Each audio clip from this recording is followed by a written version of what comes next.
বিদ্যুৎ বিল বা রিচার্জের নামে গ্রাহকদের সাথে প্রতারণার প্রতিবাদে শুক্রবার বেলা 2টোয় ধর্নায় বসে কংগ্রেস।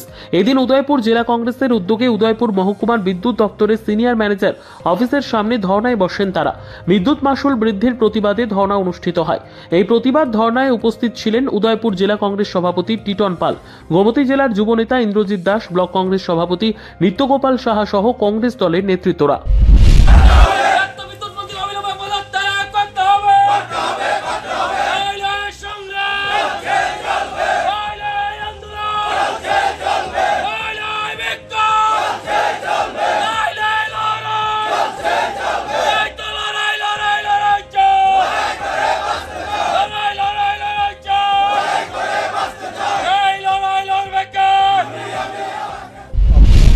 বিপজ্জনক, কারণ আমাদের রাষ্ট্রনেতা, দেশের বিরোধী দলনেতা কংগ্রেস নেতা রাহুল গান্ধী বরাবরই সেখানে বলেছেন যে এই দেশের যে সরকার চলছে, ভারতীয় জনতা পার্টির সরকার, এই সরকারের যিনি মুখিয়া দেশের প্রধানমন্ত্রী নরেন্দ্র মোদীজির নেতৃত্বে যে সরকার চলছে, সেই সরকার এই দেশের 14 থেকে 15 জন শিল্পপতির কাছে সেখানে অনেকটাই বন্ধ করে আছে।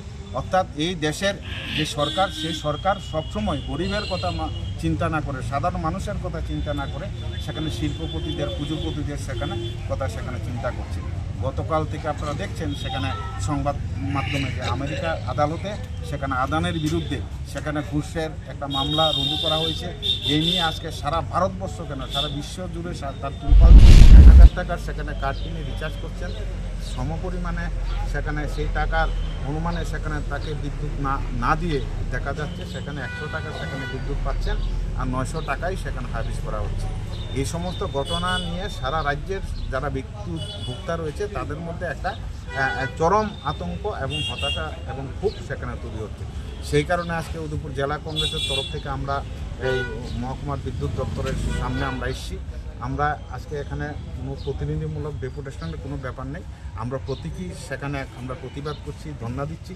আমরা আমাদের এই বিক্ষোভ ধর্ণার মাধ্যমে আমরা রাজ্য সরকারের কাছে আমরা দাবি করতে চাই, যে সমস্ত বিদ্যুৎ গ্রাহকদের সাথে প্রতারণা করা হয়েছে, রিচার্জ কার্ডের নামে সেখানে অতিরিক্ত চার্জ কাটা হয়েছে, সমপরিমাণে টাকার পরিমাণে যারা বিদ্যুৎ পায়নি তাদেরকে সেই টাকার পরিমাণে সেখানে বিদ্যুৎ সেখানে তাদের ব্যবস্থা করতে হবে। না হলে আগামী দিন উদয়পুর জেলা কংগ্রেস আমরা আরও বৃহত্তর আন্দোলন সেখানে সংগঠিত করতে সেখানে বাধ্য হব। নিজস্ব প্রতিনিধির রিপোর্ট, দুরন্ত টিভি।